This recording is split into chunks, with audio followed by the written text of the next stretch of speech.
Ethereum is such an interesting situation going into the merge.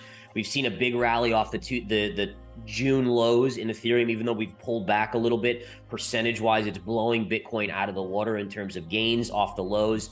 But yeah, it's going to be interesting to see how the merge goes. And I think the biggest thing for me into the merge is, can it go smoothly?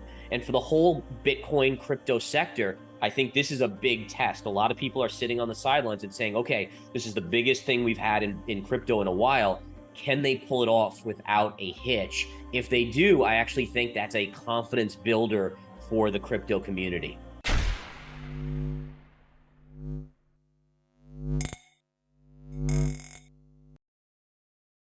Hey guys, welcome back to Library of Wealth.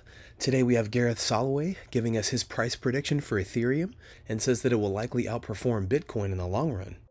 Soloway says that even though the top crypto asset by market cap beats Ethereum in total trading volume and number of active wallets, Ethereum has found a way to outperform Bitcoin over the last few years. Bitcoin exchanges more value each week than Ethereum does, but Ethereum has a lot of transactions. He says transactions are a little misleading because of its total value and number of active wallets, and Bitcoin beats both. Let's listen to Gareth Soloway as he talks about the issues with more potential lows in the crypto environment and what we can expect with Ethereum in the next few weeks. Don't forget to like and subscribe if you enjoy the content we do here on this channel. Let's get right into the video. So the Ethereum chart, it basically did what you would expect it to do in a bear market, which means that percentage-wise it fell more than Bitcoin, but generally it goes up in bull markets percentage-wise more than Bitcoin as well. So it kind of kept that thing going, which is what we saw. Now we did see again a low put in right around this, just sub 900 level, and it rallied all the way back to 2000. And you can see right here why it stopped right there on a dime. You have this sideways chop and this little pivot high, put a trend line in there. Price literally just tagged it, and then we saw a pullback. Now, again, as we creep into the merge, you're seeing some people buying, but I also think there's a lot of people that are just sitting on the sidelines because it is a risk, right? If things don't go well, you could see a dump in Ethereum's price. I'm in the belief that they've prolonged this kind of merge and kind of double check, triple check, quadruple checked, where I think it's going to go smoothly, and I think you might see a relief pop once it's kind of completed. So again, I think overall you can see support is right here. This is around the 1450 level. Resistance is around 2000. If the merge goes smoothly, I think it could pop maybe as high as the double top here back to 2000. This is the 200 moving average. That would be your resistance line.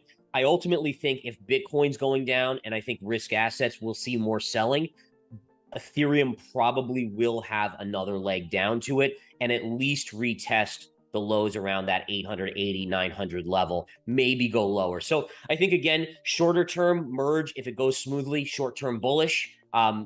Once you get outside of that, then I would be very careful. I wouldn't be someone who would be buying on the completion of the merge, because I think then again you might have a sell the news environment and a little bit of a pullback off of that. Soloway goes on to say that in his macro view, we are in fact headed for a worse recession, not just in the cryptocurrency market, but in the stock market as well. He believes it could be pretty bad initially, saying that the Fed shouldn't have done what they did, but the bond market tightened for them anyway. The Fed are going to have to unwind it, and it could get messy.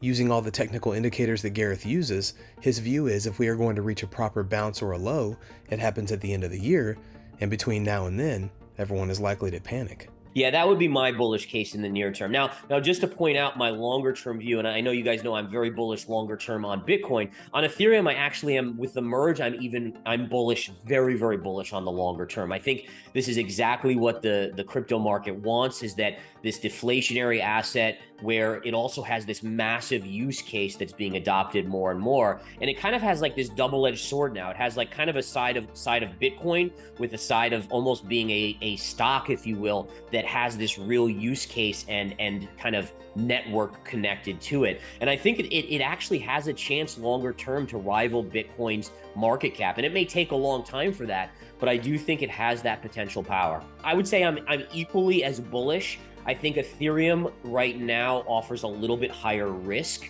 than Bitcoin. Like if someone said to me, you got to pick one and it's going to be a wild ride, what are you doing? I'm probably going with Bitcoin for safety purposes.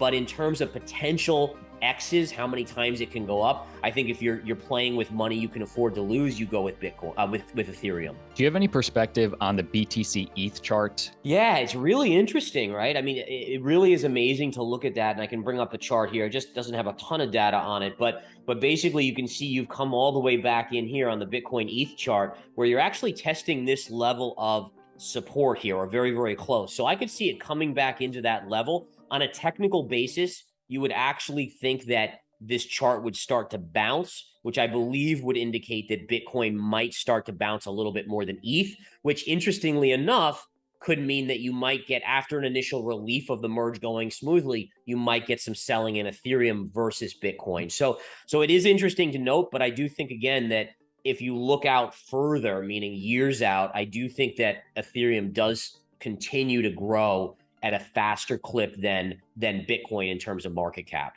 3, 4, 5 months ago, I put a buy order on Coinbase if Ethereum, Coinbase Pro, if Ethereum hits $333, that's going to be filled. Well, is that a pipe dream? Could that ever happen? Number one, in crypto, nothing's a pipe dream, right? So I think it's smart to do those type of things. In fact, even layering, like putting one at like, that 880 level, then at 680, then at 480, and just doing like small positions, because I do think that depending on the regulation that comes down, what the rules are, initially it could spook. And if you have a light volume period in Ethereum, it could really see a big quick dip on algo selling and stuff like that. And I also think that you just never know in terms of the overall asset markets. If something big happened, if China invaded Taiwan, for instance, risk assets immediately would freak out. And I think longer term, you're right. I mean, Ethereum is this juggernaut. So getting it in there would be just absolutely awesome. So I think that's a great play. Nothing wrong with that. All of the other ETH competitors, the alternative dApp platforms, Cardano, Solana, Polkadot, that stuff, Avalanche, is there one that you like more than the others? Ooh, that's a good question. And again, I'm mostly a chart-based trader, so I'm trying to think in terms of the chart.